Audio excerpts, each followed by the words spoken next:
ශුභ දවසක් වේවා ප්‍රිය අසන්නිනි. මේ පාස්ටර් නෙවිල් දිනපතා ඔබ වෙත ගෙන එන ආස්කමේ වචනයයි.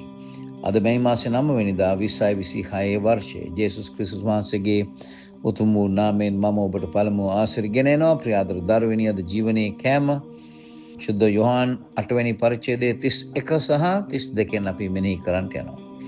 අපේ තේමාව සාහතික වචනය.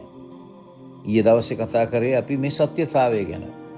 මොකද ජේසුස් වහන්සේ යාඥා කරලා කිව්වා දෙවියන් වහන්සේට, නැත්නම් පියාණන් වහන්සේට, ස්වාමිනී ඔවුන්ව පවිත්‍ර කළ මැනව ඔබගේ වචනය තමයි සත්‍යතාවය කියලා. අපි අද ඒ සත්‍යතාවය ගැන කතා කරන්නට යනවා. බයිබලයේ කියන 31 වෙනි වගන්තියේ එබැවින් ජේසුස් වහන්සේ තමන්ව අදාහගත් යුදෙව්වරුන්ට කියනසේ, නුඹලා මාගේ වචනේ පවතිනවා නම් සැබෑවට නුඹලා මාගේ ගෝලයෝ. නුඹලා සැබෑව දැනගන්නවා. නුඹලා සැබෑව දැනගන්නවා ඇත. සැබෑවද නුඹලා නිදහස් කරන්නේ යයි කීසේක. එතකොට අපි දකිනවා දැන් මේ යුදෙව්වරුන්ට කියපු දේ නුඹලා මාගේ වචනේ පවතින්න ඕනේ කියලා.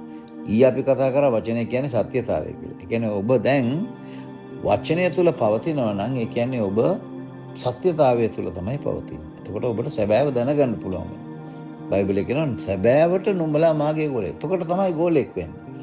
ආවට ගියාට ගැලවීම ලැබුවටවත් ගෝලෙක් වෙන්න හම්බෙන්නේ නැහැ. වචනය තුල ඔබ පවතිනකම්. නැත්නම් වචනේ විශ්වාස කරනවා, වචනේ අනුගමනය කරනවා, ජේසුස් වහන්සේ අනුගමනය කරනවා, සම්පූර්ණයෙන්ම වචනේ පිළිගන්නවා. එතකොට තමයි ඔබ සැබෑ වූ ගෝලෙක් වෙන්නේ. ඉතින් මේ 31 වෙනි වගන්තිය කතා කරන්නේ සැබෑ වූ ගෝලෙක් ගැන. ඒතකොට 32 කතා කරන්නේ නුඹලා සැබෑව දැනගන්නවා. එතකොට ඔබ දෙවියන් වහන්සේගේ වචනය තුල ඉඳන් තමයි ඔබ සැබෑව දැනගන්න යන්නේ. ඒ විතරක් නෙමෙයි, සැබෑව තමයි ඔබව නිදහස් කරන්නට යන්නේ. ඔබව සැබෑව නිදහස් කරන්නට යනවා.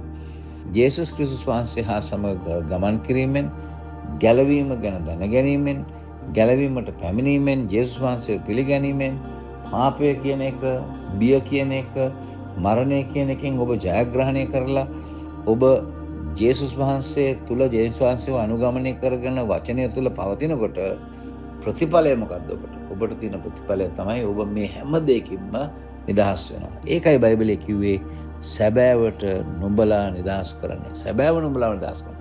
මිනිස්යන්ට බෑ නුඹලව නිදහස් කරන්න. නමුත් සත්‍යතාවයට පුළුවන්. නැත්නම් සැබෑවට පුළුවන්. නැත්නම් දෙවියන් වහන්සේගේ වචනයට පුළුවන් ඔබව නිදහස් කරන්න. ඉතින් ඔබ වචනය තුල පවතින. එතකොට ඔබ නිදහස් වෙනවා.